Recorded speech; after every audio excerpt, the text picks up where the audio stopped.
debt is a four-letter word for most people. There are many people in my position, so-called financial gurus, who say live totally debt-free. And there's other people who say cut up your credit cards. And that's good advice for certain types of people. So you should definitely cut up your credit cards if you can't control your spending. If you're going to be educated, a person has to know there's between credit and debt. And that's why I'm mentioning the demographics, because the average person is not smart enough to handle that. All money today is credit. It doesn't exist. Credit is very simply the power to spend. That's all it is. So when you have a credit card, there's no money in that thing. They've just given you the power to spend. And the moment you spend it, you create debt. The rich don't work for money. And most people don't understand that because they've already been genetically programmed from parents and schools to go to school and get a job and work hard for money. Now, the harder you work for money, the poorer you get. And the reason for that is money was designed to steal our wealth. I'm not saying it's a good thing or a bad thing because it makes me richer. But like the yin and yang of life, everything has opposite sides. So everything that rich dad taught me was opposite of what my poor dad was a school teacher, good people, but they don't know anything about money. So on one side, my poor dad's always saying, work hard, go to school, get a job, save money, and get out of debt.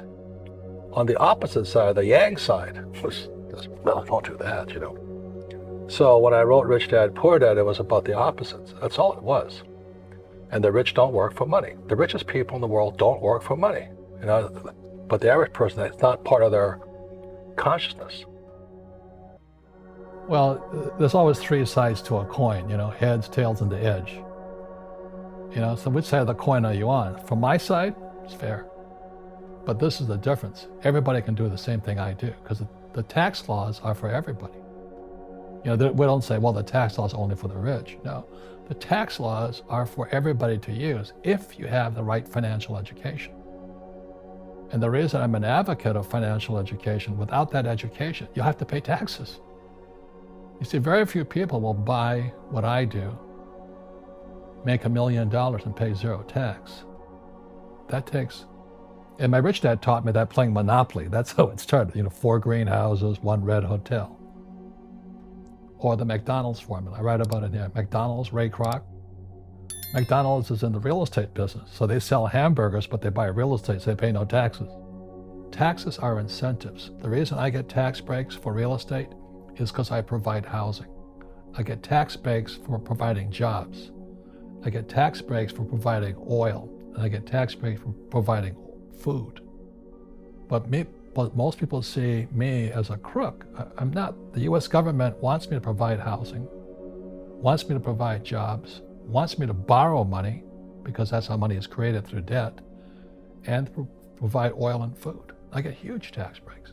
Everybody can do the same thing if they had the financial education to do it. If people understood the tax code, we'd be more prosperous.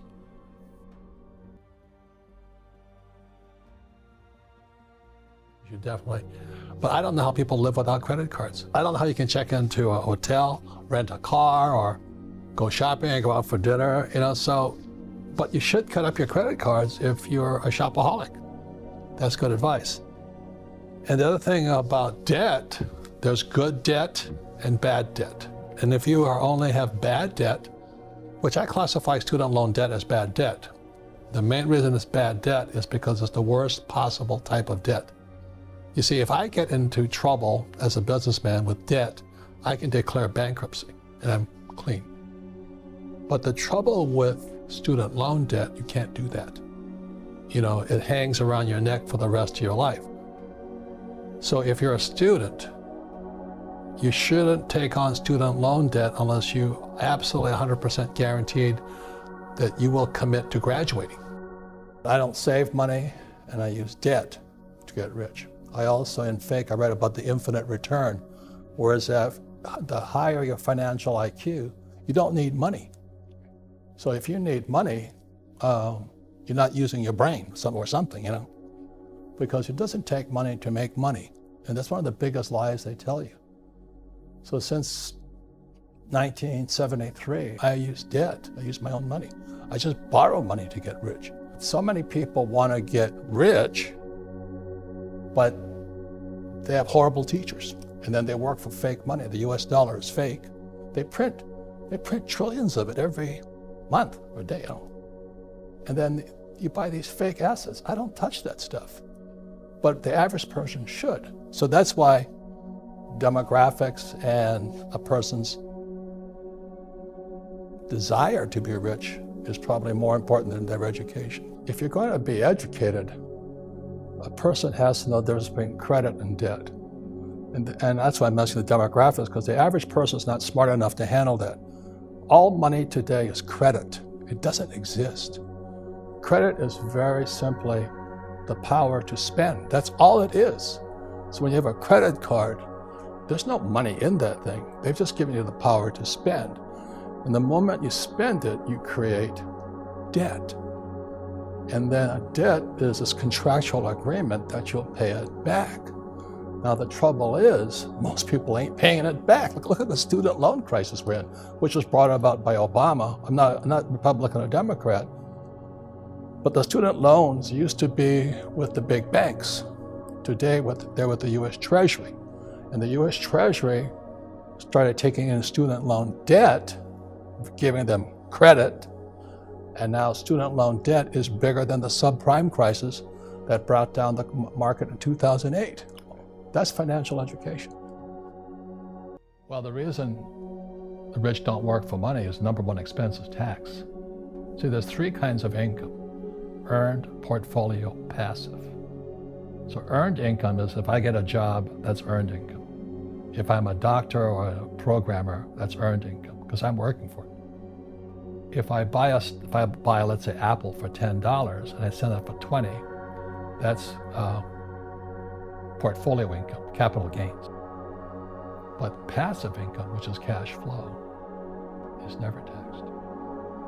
So it's not, and so these guys are screaming right now in America, tax the rich. I said, good luck.